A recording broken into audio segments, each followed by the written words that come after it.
With sander sleeves being as expensive as they are, I've spent a long time trying to think about how I can come up with my own using my own sandpaper. I have some ceramic sandpaper on here and I love it. It's much sharper and lasts longer than any of the other sandpaper that I've used. The spindles that came with this wore out so quickly that I ended up never using this machine, and now I'm much happier about this. Since most people don't have this machine, I'm sure, in their shop, I'm going to show you how you can do the same thing and make one of these for your drill press. It's the same concept, but I'm really happy with the way that this came out, and I think you'll be really happy being able to make your own spindles for your drill press.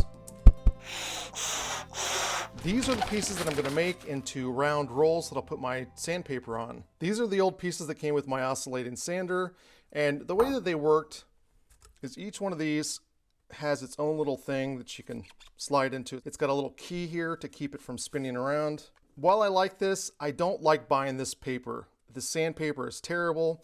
I can't find it in a good grit that I like, and I like it really coarse. First thing that you're going to notice here is I've got 4 different sizes. I've got my 4-inch, I've got a 2-inch, I've got an 1.5 inches, and I got a 1-inch. And I really think that from the 1-inch up, you have a lot of freedom in what you can do with this. Now, the first thing you'll notice, if I flip these over, there's 2 pieces. I've done it like this because there is absolutely no way I'm going to get this through the center. With my setup, trying to drill a hole through the center is going to be impossible. So what I've done with each one of these sections is we're going to cut a notch through the center, which is very easily done with a table saw.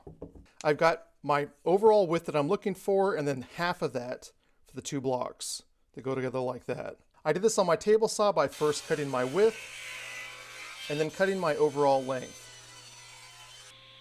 For my 4-inch roller, I've got 4 different 1-inch pieces that are glued together in sets. So I've got 2 here and I've got 2 over here. Again, they are half the width of my length here. Okay, so if I put that together, it's going to be a 4-inch square. The next thing that I want to do is I want to add that center channel to each one of these. I want it to be wide enough for a bolt to slide into it. Now on mine, I want to be able to use one of these because I really like the key, which will keep it from spinning. So all of mine, I think up until probably maybe even the 1-inch, I'm going to be using one of these 5/8 inch diameter pieces. I might go down to the 1/2 inch for that one. We'll figure that out later. This is all for my machine, obviously, and I don't expect anyone to run out to get a jet machine to do what I'm doing. So we're going to do the same thing, but we're going to do it for the drill press. We'll be using a 3/8 bolt, and this is probably about 8 inches long. I don't really want to have a square notch in the center, at least for the bolt here. I want it to really snug up to the bolt and be exactly the width of the bolt, or at least very close to it. So when I cut the notch out of the center here, I'm going to cut it for a 1/4 inch bolt. Then later on, I'll come back with a 3/8 drill bit and I'll drill it all the way out. And that will give us a nice tight squeeze with our carriage bolt. So now let's get started with adding a notch to the center of all these pieces. Before we start drilling this out, it's important to understand that, again, we're going to drill out a 1/4 inch notch here. But what that means is when we add both of our boards together, we're going to have a full 1/4 inch notch. That means we need to raise our blade only half of that, which is going to be 1/8 of an inch.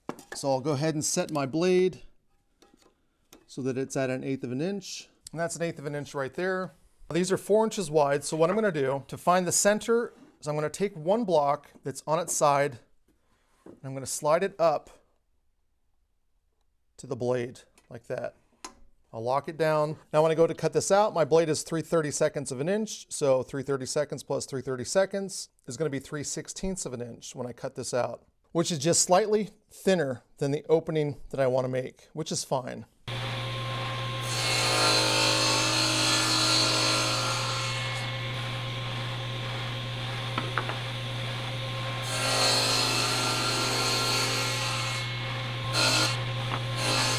Now, if I put this together, you can see I've got that square box. It might be slightly a little bit bigger, but that's all right. I'm not really worried about it that much. At this point, we can just glue these 2 blocks together. Since my spindle sander uses a key, I really don't need to drill out the center. So I cut a square that's the same size as a spindle shaft. Now, as you can see, it fits in there, nice and snug. So I want to create that channel for the key right here. Now if I slide this in, I've got that channel that I'm looking for. can go ahead and glue these two parts together now. Okay, I've got my glue mat here, and I want to make sure that I glue this with it together. That will keep everything lined up where I want it to be. I'll rub it together a little bit to spread everything out. Now we'll come back when this is dry. All right, my block is dried now, and I've gone ahead and I've already kind of started this by just twisting a bit in the end. I'm going to use a 5/16 drill bit as well as a 3/8, which is what we want to get to in the end. Now you could clamp this down to your workbench, but it's important to understand right now that we're not going to use the drill press to do this. We really want to make sure that the drill bit follows the natural path that we've created for it.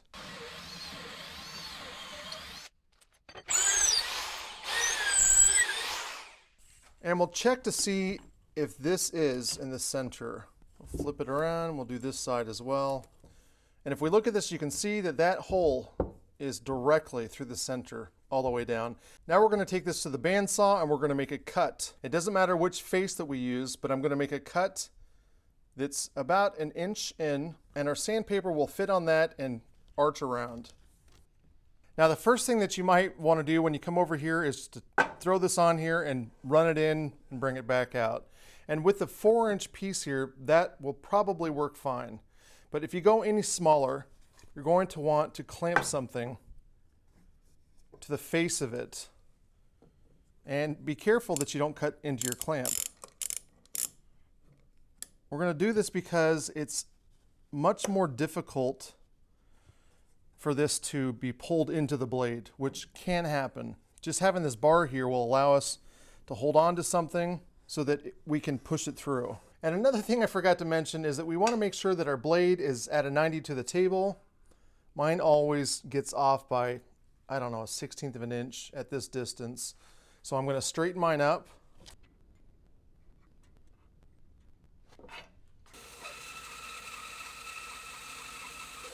Okay, I went ahead and put my drill bit back in now that I've made this cut, and I want to find the diameter around this that I don't need. So what I'll do is I'll take a piece of string like this, and I'm going to add 1 bow in it. I'm going to put it right inside that cut that we made, and I'll go ahead and make a full knot out of it. I'll just pull this a little bit because I just want to have that loop right on the outside. I want to make sure that my string is at the base of the drill bit. And now I'm going to spin this around. This doesn't have to be perfect. We just want to get kind of a rough estimate. But this will help me cut off these corners so that we can move on. If you do have a lathe, here's a really quick way to do this. You'll stick a carriage bolt in. This is a 3/8. We'll add a washer on the other side and then a nut. And then once you've cinched this down and pulled that carriage bolt in, you can just stick it right on the lathe like this and then have something on the other side that will hold it in place. And this should work just fine. The second way to do this is just by grabbing a saw and cutting. It's going to take a long time and it's not going to be fun, but if that's all you've got, that's all you've got. You can also take and put this in a vise and use a hand plane and take off the corners until you're round. That's possible too. It'll take a long time, but that'll work. You could even take a chisel and try to split this off. But what I'm going to do with mine is I'm going to use a sled that I've made a while ago for my bandsaw. Okay, I made this sled a few years ago, but what I'm going to do is I'm going to set this so that my circle is just slightly on the outside of the blade. Then I'll come down here, this is the edge. I'll check to make sure that they are the equal distance from the edge, and it just so happens that they line up right on the edge, which is a plus. I'll go ahead and tighten the thumb screws down so this doesn't move this way, as well as the channel lock. I've got this jig in the description if you want to make it, but you don't have to make this in order to finish this project. It's just another option.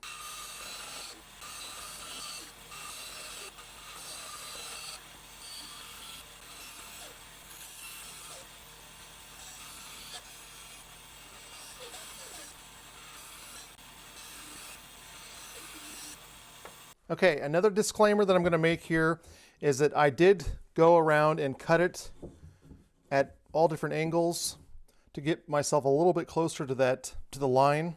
I don't recommend doing that, especially with smaller pieces. We really just need to get those corners off. And now that we have, we're going to take a carriage bolt, add a washer, and then our nut. And we'll tighten this on. And this is going to get chucked up in our drill or our drill press. We're going to tighten this, but only enough to pull the carriage bolt in. And that's in. So there you go. What we're going to do now is you can either attach this to a drill, like I said, or put it in the drill press. But before we do that, we're going to come to the edge that is right on the circle, and we're going to add a mark on all 4 original edges. And the reason we're doing this is that we want that to be where we stop when we sand. So you can see I've got all 4 of the original edges marked. And now I can chuck this up on a drill. I can use a sander to sand this, or I can put this in my drill press. But I want to keep that marker on as much as I can. I don't want to go any farther when I sand down. I'm just trying to get these corners off. Okay, I've got this chucked up here, and I've got a piece of sandpaper inside of a tube that I've cut. You'll want to cut this with a handsaw. This is an ROS pad, obviously. We'll slide this in, and now I've got a little bit of a sanding surface here.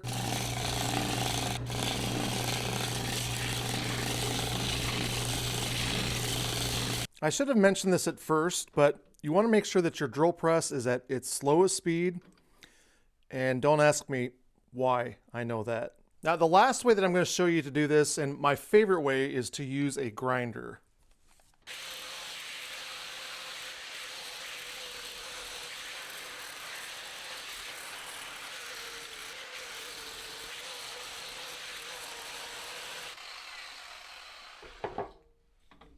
And that's about as round as I'm going to be able to get this on a drill press, but that's perfect and that's what we want.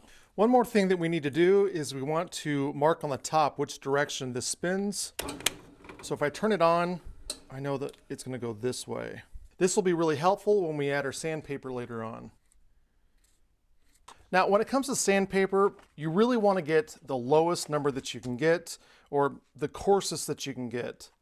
60 is pretty much what I've found around here. I'd really love it if I could go with maybe a 40 or even 24, something like that. A lot of companies will sell 120 or 150.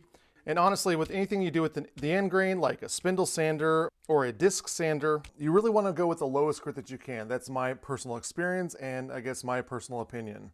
It's going to take us 2 sheets to cover this, but I'm going to put this on the end and then on the other end just to mark it. And there we go. Before we get started, we're going to look at that arrow that we made back at the drill press, and we want to go the opposite direction from it. So I'll slide this into the groove that we made, and we're going to go the opposite direction, and we really want to pull on it tight. We don't want to have any slack on this at all. Now, we're going to use some hot glue on this. I accidentally left this plugged in all day, and this I know is definitely as hot as it can be.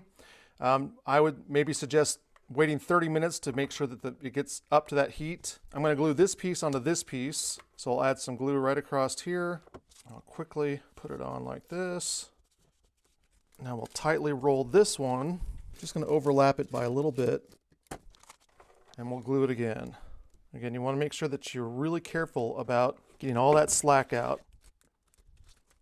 And there we go. And one thing you'll notice is that I haven't glued any of the paper to the actual block of wood, which means that it really doesn't take much to rip this off and put a new piece in. And also, because we've added this little slot here with the sandpaper in it, it won't slide up and down. So the sleeves should not slide off. But let's go try it out. Okay, I've got a shape that I've roughly cut with my bandsaw, and I'm going to place it on a 4x4 here and use it to round the shape out. It's important to understand that with spindle sanders, the spindle is actually upside down. So when we put our board against the fence, we're using right here on the spindle, which is good because as we get farther down, we take a chance that we're going to bend the 3/8 bolt. So really the best place to sand on this is up here.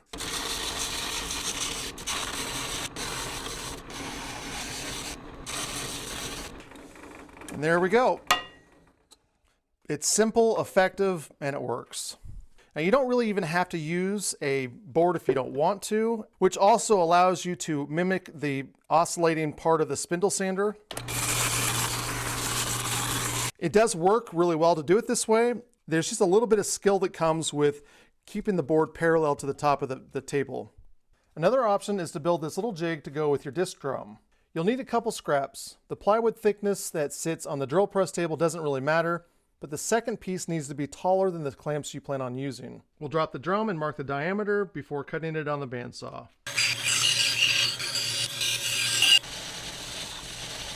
Now I'll go ahead and lock my drum sander so that it's touching the bottom plate, and I'll lock it in place. You could use some double-sided tape, but I think I'm just going to use some super glue. Put a few drops on here like this.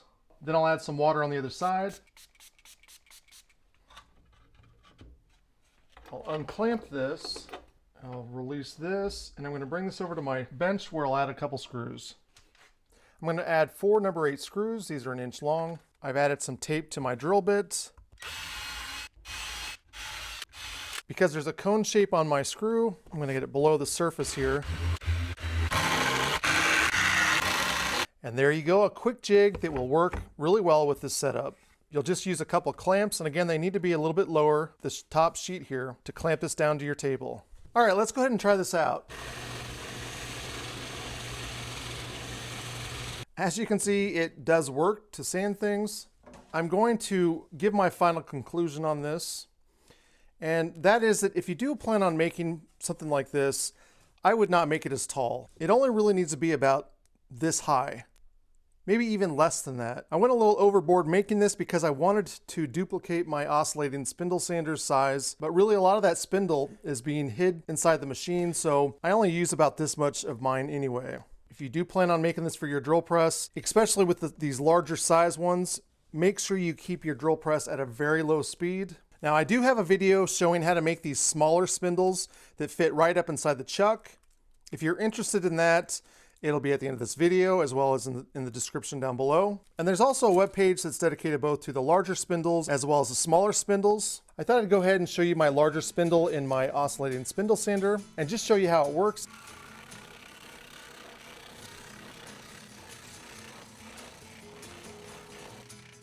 As you can see, this is almost like using a saw. I've never had spindle sanders that were this sharp. I'm using, again, 60 grit. It's a ceramic sandpaper. So this is like using a saw. It is really, really powerful. And for what I pay for these, they're very inexpensive. If you're interested in making all this, again, I have all the plans on the website, but let me know in the comments below if this is something that interests you. Thank you so much for watching.